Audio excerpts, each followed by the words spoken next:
आज यहाँ पर श्री गणेश समाज उत्थान समिति के द्वारा इस जनकपुरी आश्रम पर 100 पेड़ लगाए गए और मैं श्री गणेश समाज समिति का उपाध्यक्ष हूँ और यहाँ पर इसके अध्यक्ष गणेश सिंह लोधी और इसके महामंत्री नवल कुर्मी पटेल और इनके सदस्य आकम सिंह और सुरेंद्र सिंह लोधी और ये जो यहाँ के कार्यकर्ता हैं जो इंदर पंडा है ये भी यहाँ पर उपस्थित रहे और ये आदरणीय जो महा सिंह उपस्थित रहे और हमारे आदरणीय गांव के जो पोस्टमैन हैं जो कैलाश सिंह ये भी यहाँ पर उपस्थित रहे। इनकी उपस्थिति में हमने यहाँ पर पेड़ लगाए और ये जहाँ तक मेरा मानना है और हम लोगों का मानना है कि व्यक्ति को अपने जीवन में कम से कम 10 पेड़ लगाने चाहिए और उसकी सेवा ऐसे करनी चाहिए जैसे हम स्वयं के बच्चों की करते हैं। अगर कोई नेता या अधिकारी पेड़ लगाता है और हालांकि वो रोज को तो देख रेख नहीं कर सकता है तो वो एक आदमी भी लगा सकता है देख रेख के लिए, लेकिन उनकी सेवा हमें अपने बच्चों जैसी करनी चाहिए क्योंकि यही हमारे लिए सबसे अच्छा कार्य है। और हमारे परोपकारी जो पेड़ होते हैं वो परोपकारी होते हैं,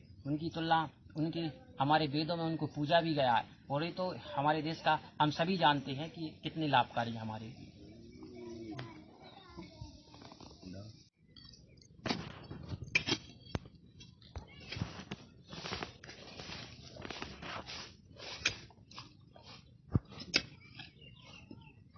श्री गणेश समाज उत्थान समिति के उपाध्यक्ष एवं अन्य सदस्यों द्वारा यहाँ पर पेड़ लगाए जा रहे हैं।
कब से आप ये काम कर रहे हो पेड़ लगाने का?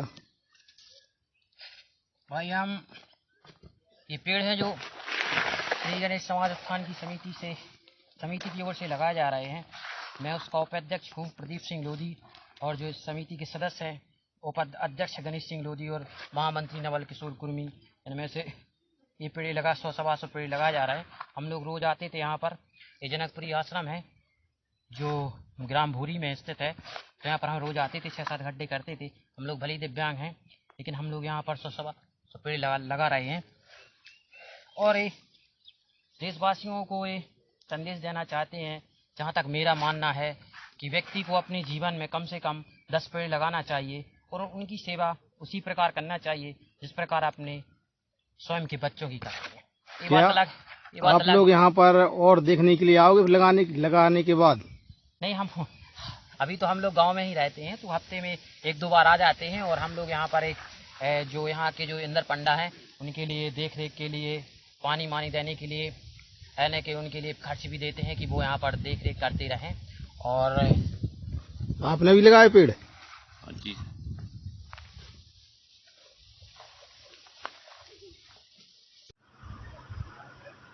साथियों नमस्कार, मैं आपका पुराना चिर परिचित साथी प्रवीण सिन्हा दिव्यांगम चैनल पे आप सभी लोगों का विकलांग साथी ट्रस्ट के अंतिम सदस्य से लेकर राष्ट्रीय अध्यक्ष तक सीतापुर के जिला अध्यक्ष के रूप में हार्दिक स्वागत और अभिनंदन करता हूं। साथियों, पिछले एक हफ्ते से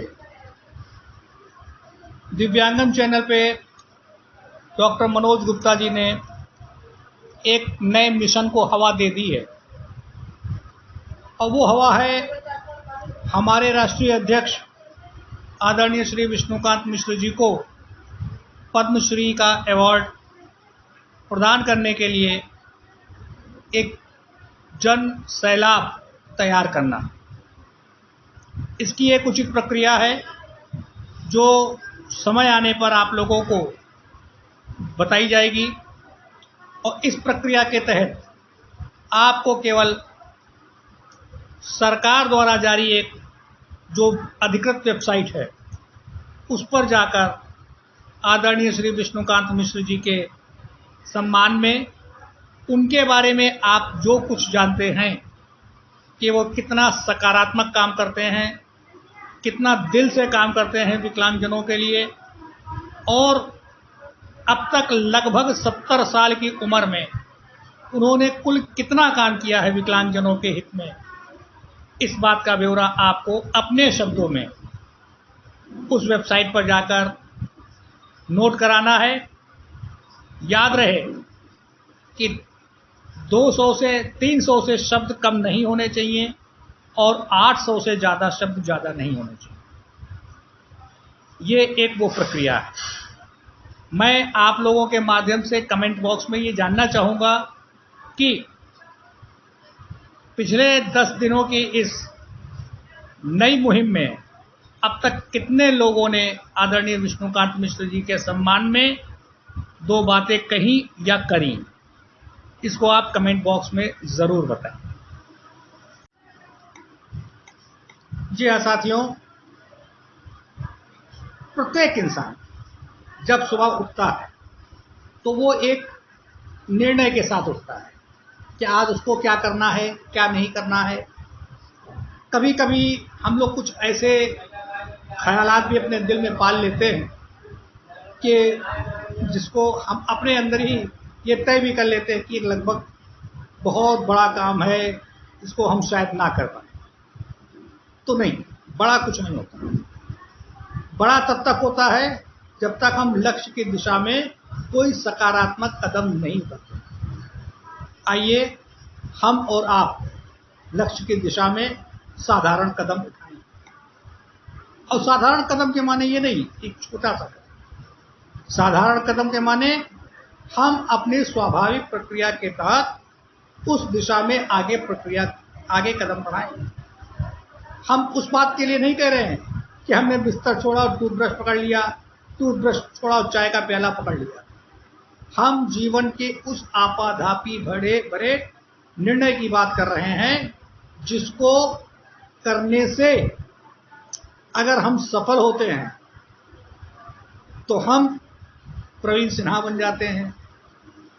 अगर उस काम को करने से कोई व्यक्ति सफल होता है तो वो पद्मश्री के लिए नॉमिनेट किए जाने की मांग करने वाले श्री विष्णुकांत मिश्र जी बन जाते हैं। अगर वो व्यक्ति अपने सकारात्मक काम के बल पर कोई सकारात्मक कदम बढ़ाता है तो वो महात्मा गांधी बन जाता है। तमाम ऐसे उदाहरण कि एक छोटे से एक सामान्य से आदमी को उसके द्वारा किए गए कार्य, उसके द्वारा बढ़ाए गए पहले कदम से उसकी पहचान बनती। इसीलिए ऐसे ही लोगों के लिए कहा गया है कि कुछ पद चिन्हों पे चलते हैं और कुछ पद चिन्ह स्वयं बनाते हैं। हमको और आपको कुछ ऐसे निर्णय लेने हैं, कुछ ऐसे पद चिन्ह बनाने हैं कि हमारे जाने के बाद, इस चैनल से हटने के बाद, इस दुनिया से हटने के बाद लोग इस बात को ध्यान से सुने और आगे बढ़ने के लिए हमारे नाम को याद रखें। हाँ, ये पारिवारिक निर्णय भी हो सकता है, ये सामाजिक निर्णय भी हो सकता है, ये राष्ट्रीय स्तर का निर्णय भी हो सकता है। हमें अपनी सामर्थ्य के अनुसार अपनी कसौटी पर कस के किसी भी कदम को उठाना। साधारण पुरुष ये कह सकते हैं, साधारण मनुष्य ये कह सकते हैं कि साहब मैं सामाजिक योगदान नहीं दे सकता, मेरे लिए तो अपना परिवार पालना ही कठिन काम है। ठीक है, आप परिवार पालने की अपनी कसौटी पर खड़े उतरिए। आप अपने बीवी बच्चे भाई बहन ताऊ ताई माँ बाप जो भी आपके परिवार के सदस्य हैं, आप उनके प्रति कुछ ऐसे निर्णय लें कि जिससे उनके भविष्य में सुधार आए, उनका भविष्य और उज्जवल हो, ताकि वो आपके इस दुनिया से रुखसत होने के बाद वो याद करें कि हाँ फला व्यक्ति था, हमारा बाप था, हमारा चाचा था, हमारा पति था, हमारी पत्नी थी, जिसने हमारे लिए ये निर्णय लिया और आज हम इतने सुखी हैं। तो इस निर्णय को लेने की प्रक्रिया को जो व्यक्ति करते हैं, असाधारण निर्णय, सकारात्मक निर्णय लेने में सफल होते हैं, ऐसे व्यक्ति असाधारण पुरुष है।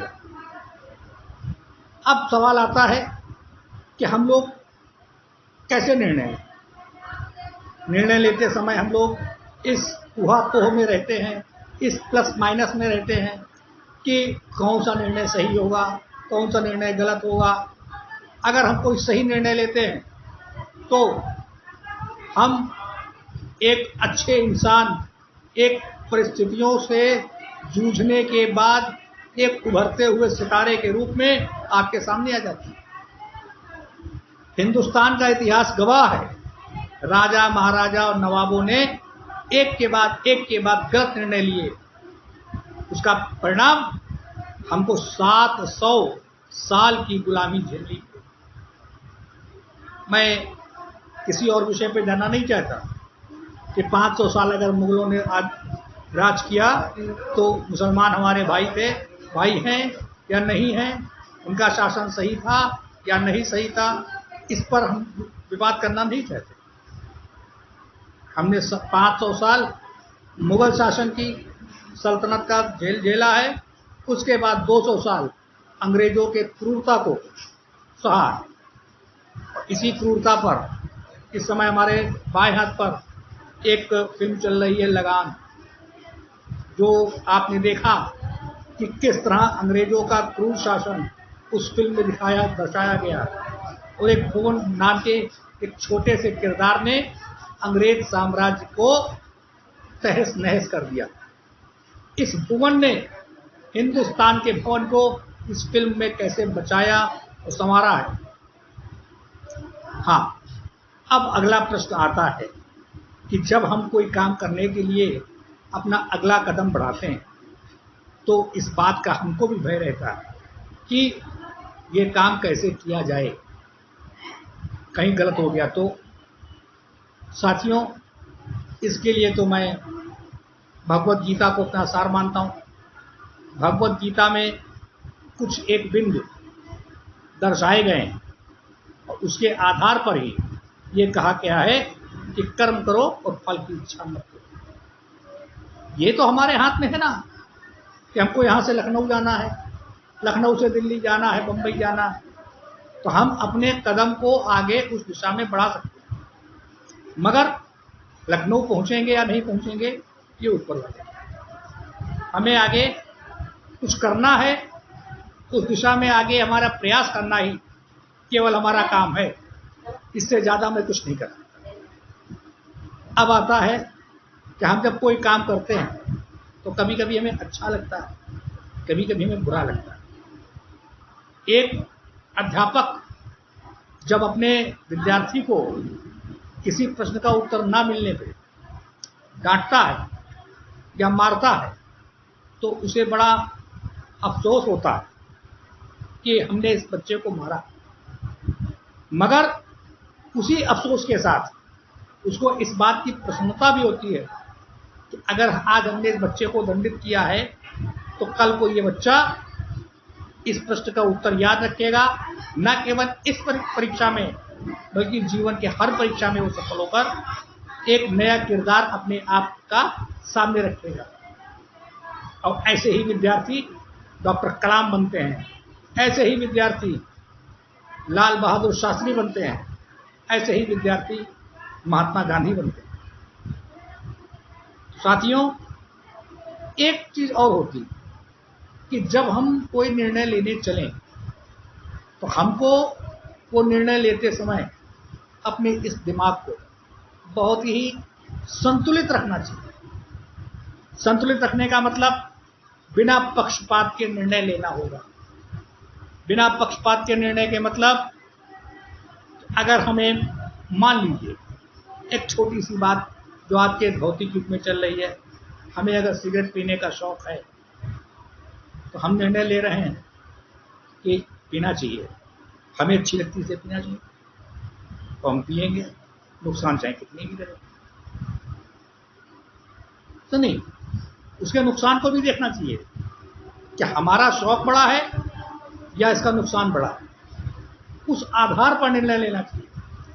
अगर कोई पुलिस वाला किसी चोर को ढूंढ रहा, किसी कातिल को ढूंढ रहा, और ढूंढ जब वो पकड़ में आने वाली स्थिति में आ जाए, तब वो इस बात पर विचार विमर्श करने लगे, अपने ही अंदर अंतर्द्वंद से लड़ने लगे कि इसको गिरफ्तार करूं कि ना करूं, ये तो मंत्री जी का रिश्तेदार है, इसको गिरफ्तार करूं या ना करूं, ये तो मेरा व्यक्तिगत रूप से फलाना जानने वाला है, इससे मैंने बहुत से लाभ भी लिए हैं। तो अगर कोई व्यक्ति इस तरह से कोई अपने निर्णय में उतार चढ़ाव लाता है, अंतर्द्वंद का शिकार होता है, तो वो व्यक्ति सही दिशा में निर्णय लेने के योग्य नहीं जाता। तो साथियों, एक बात और भी कि कभी कभी जो हमारे इतिहास में राजे महाराजे करते आए कि वो बहुत प्रसन्न हुए तो उतार के ये माला दे दी, उतार के फलाने 5 गांव की सूबेदारी दे दी, क्या आज मैं बहुत प्रसन्न हूँ, जाओ ये मैंने तुमको दिया। इस चीज से भी हमको कोई निर्णय लेते समय बचना चाहिए। हमें अगर अपने कुनबे को संभाल के रखना है, अपनी सरकार को बचा के रखना है, अपने देश को बचा के रखना है, देश को बचा के रखने में हमको खाली ये नहीं देखनी चाहिए, ये बात नहीं देखनी चाहिए कि अगर हम भाजपा की सरकार हैं या कांग्रेस की सरकार हैं तो हमारे देश में हमारे जितने भी खास विभाग के मंत्री हैं वो सब हमारी ही पार्टी के।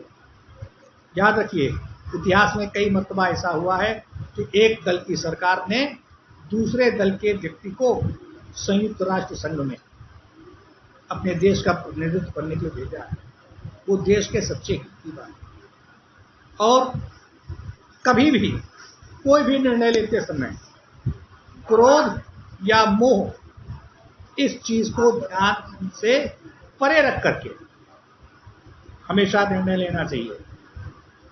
कि देखिए, क्रोध में निर्णय लेते समय नेत्रहीन धृतराष्ट्र ने अपने पुत्र समान भीम को अपने भुजाओं में जकड़ के मारने की कोशिश की, वो उनका गलत निर्णय हो जाता। मोह में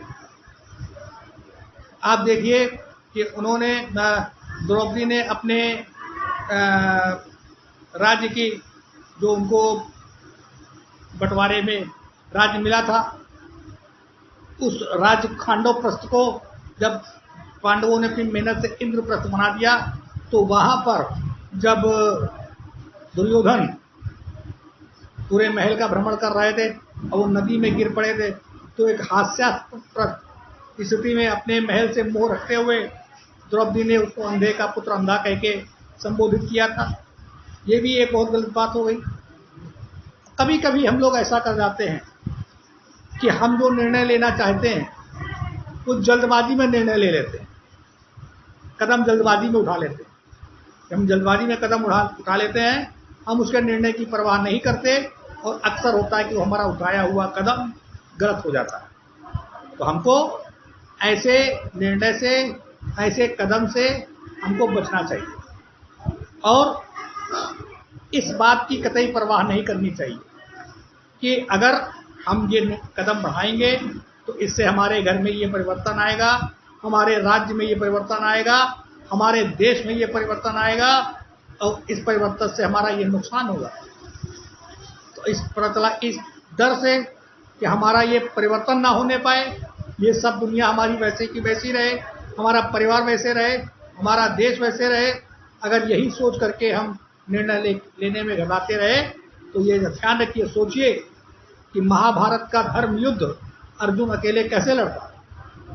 वो भी अगर इस बात का मोह कर जाता कि इस युद्ध में तो हमारे ये सारे सगे संबंधी मारे जाएंगे, हमारे गुरुवर मारे जाएंगे, प्रकृति के साथ छेड़छाड़ हो जाएगी, कितने निर्दोष मारे जाएंगे, अगर इस बात का वो खाली ध्यान कर लेते तो शायद ये धर्म युद्ध ना होता, और उस धर्म युद्ध के साथ धर्म की परिभाषा का जन्म ना होता।